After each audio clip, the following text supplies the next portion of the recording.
வணக்கம். என்னுடைய பெயர் பொதிகை சாரதி. திருவள்ளூர் தெற்கு மாவட்ட கழக துணை செயலாளராக வர்த்தகணியில் இருக்கேன், அதிமுகவில். அது மட்டும் இல்லாமல் பல பல டிவி விவாத நிகழ்ச்சிகளில் என்னை பார்த்துருக்கலாங்க. இந்த சட்டமன்ற தேர்தல் 26 முடிஞ்சிச்சு, மக்கள் வாக்களிச்சிட்டாங்க.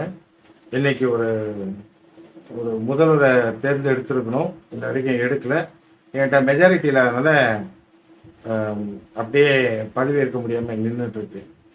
118 இடம் தேவைப்படுது. இப்போ இருக்கிறத கைவசம் 113 தான் இருக்கு விஜயிடம், தாவேக்காவிடம். அதனால பதவியேற்க முடியாமல் இருக்கு. இது மக்கள் அறிவார்கள், இதை நம்ம சொல்லணும் இல்லை, இது தெரியும். தெரியாதது இன்னொன்று என்னன்னா, இப்பதான் சொல்றாங்க திமுக காங்கிரஸ் கிட்டத்தட்ட ஒரு 30 ஆண்டுகளுக்கும் மேலாக கூட்டணியில் இடைவெளி விட்டு, அதுக்கப்புறம் ஒரு 22 ஆண்டுகள் 2004 இருந்து இன்ன வரைக்கும் 26 வரைக்கும் பிரியாமலே இருந்தாங்க. ஆனா இப்போ பிரிஞ்சுட்டாங்க.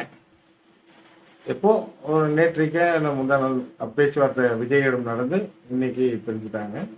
நம்ம பார்க்குறோம் 22 ஆண்டுகள் கை கோர்த்துட்டு இருந்தது திமுகவிடம் காங்கிரஸ் விலகியது.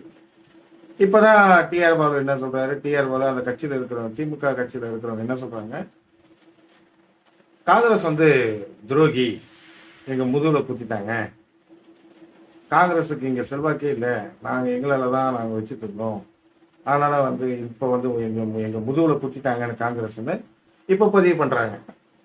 1.5 லட்சம் ஈழத்தமிழர்களை கொன்று குவிச்ச போது அப்போ துரோகின்னு தெரியல திமுகக்கு. இப்பதான் ஏதோ பேசுறாங்க. சரி, நம்ம அதுக்குள்ள போக வேண்டாம். இப்போ வச்சு தெரிஞ்சுதேன், எதிரி தான் பிஜேபி பாஜக. ஆனா ஒரு கட்டத்தில் உங்களுக்கு பாஜக ஆட்சி அமைக்கிறதுக்கு துணையா இருந்தது, உங்களுக்கு துணையா இருந்தது. அது மக்கள் அறிவாங்க. நீங்களும் அந்த மாதிரி பாஜகவுடன் கூட்டணி வச்சிருந்தீங்க. இன்னைக்கு காலகட்டத்தில் இப்போ நேற்றைக்கு ரஜினி போயிட்டு முன்னாள் முதல்வர் ஸ்டாலின் அவர்களை இல்லத்தில் சந்திக்கிறார். சந்திச்சதுக்கு அப்புறம் ஒரு மாற்றம். என்னடா திடீர்னு பார்த்தா ஸ்டாலின் என்ன சொல்றாரு, தாவேக்காக்கு நாங்க என்ன சொல்றது, தாவேக்காக்கு ஆட்சி அமைக்கிறது நாங்க அப்ஜெக்ஷன் எதுவும் பண்ண மாட்டோம், 6 மாசம் அவங்க எப்படி ஆட்சி நடத்துறாங்கன்னு நாங்க பார்க்க போறோம், நாங்கள் கொண்டு வந்த திட்டங்கள்லாம் கொண்டு போறாங்களான்றது பார்க்க போறோம் சொல்லிட்டு ரஜினி பார்த்ததுக்கு அப்புறம் கொலை கொள்ளை கற்பழிப்பு எவ்வளவோ அநியாயங்கள் கெஞ்சா புழக்கம் எதுக்குமே போகாத ரஜினி இன்னைக்கு ஸ்டாலினுடன் தோத்து போயிட்டாரா. அதனால அவருக்கு துணையா நாங்க சந்தோஷத்திலும் கூட இருப்போம், துக்கத்திலும் கூட இருப்போம்ட்டு போயிட்டு இன்னைக்கு போயிட்டு பார்க்குறாரு இந்த நடிகர். தமிழகத்தை என்ன சொல்றது, அப்படியே மக்களை கவர்ந்து கையில வச்சிருக்கிற ஒரு நடிகர் ரஜினி இவ்வளோ அநியாயங்கள் நடக்கும்போது ஒரு தடவை கூட போய் பார்க்கல. எத்தனையோ திமுகவுடைய பொது நிகழ்ச்சிகளில் கலந்துகிட்ட ரஜினி மக்களுக்காக போய் பார்க்கல ஒரு தடவை கூட. இப்போ போய் பார்த்ததுக்கு அப்புறம் அப்படியே பாருங்க, திருமாவளவன் விடுதலை சிறுத்தையில் இருக்கிறவங்க என்ன பேசுறாரு, ஒருத்தர் அவரு முதல்வர் வேட்பாளருக்கு எலிஜிபிளான பர்சன் யாரு, திருமாவளவன், அவருக்கு முதல்வர் வேட்பாளருக்கு எலிஜிபிளான பர்சன் சொல்லி பேசுறாரு. மக்களை சந்தித்து நீங்க வாங்க, உங்களை யாரும் வேணாம்னு சொல்றாரு. யாரோ ஒருத்தர் கட்டின வீட்டில் நான் உள்ள போய் உட்காந்துக்கிறேன்றது இது என்ன மனப்பான்மை?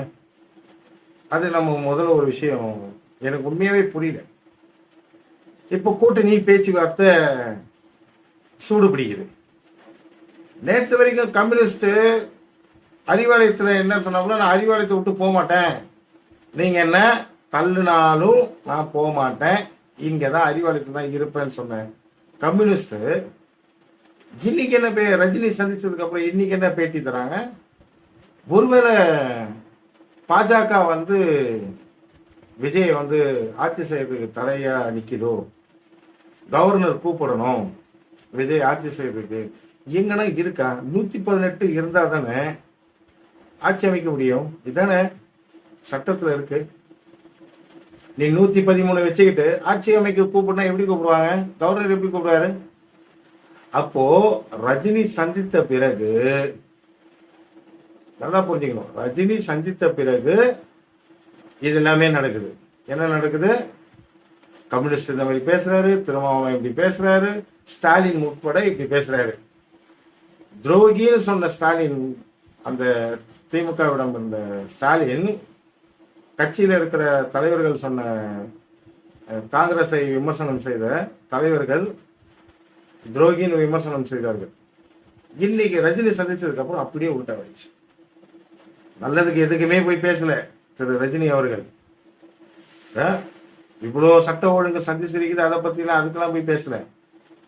திமுக ஆட்சியில இப்போ தோத்து போயிட்டானா அதுக்காக வருத்தம் தெரிவிக்கிறேன். என்னைய நாடகம் இது? ஒன்றும் புரியல. மக்கள் எப்படி ஏமாத்துறாங்க என்றது எனக்கு ஒன்றும் புரியல. மக்கள் இதை எப்படி எடுத்துக்குவாங்கன்றது எனக்கு தெரியல. அதிமுக சொல்லவே வேணாம், என்ன நிலையில இப்போ போயிட்டு இருக்குன்ட்டு உங்களுக்கு தெரியும். ஒன்னே ஒன்று தான் நான் பதிவு பண்றது, வாக்களித்த மக்களுக்கு ஒரு நிலையான ஆட்சி தரணும். இப்ப போற போக்க பார்த்தா ஒண்ணு சிபிஎம், இந்த கம்யூனிஸ்ட் கட்சி, திருமாவளவன் ஆதரவு தெரிவித்து விஜய் ஆட்சி அமைப்பதற்கான வாய்ப்புகள் கொஞ்சம் இருக்கு. அப்படி இல்லைன்னா கவர்னர் ஆட்சி வர்றதுக்கான வாய்ப்புகள் அதிகமாகவே தெரியுது. 6 மாதத்துக்கு கவர்னர் ஆட்சி போகும் தெரிய வருது. ஆனால் இது சாத்தியமானு தெரியல கவர்னர் ஆட்சி. அதனால மக்கள் எப்படி காத்துட்டு இருக்காங்களோ அதே மாதிரி நானும் உங்களுக்காக, உங்களா மாதிரி நானும் காத்துட்டு இருக்கேன். நன்றி, வணக்கம்.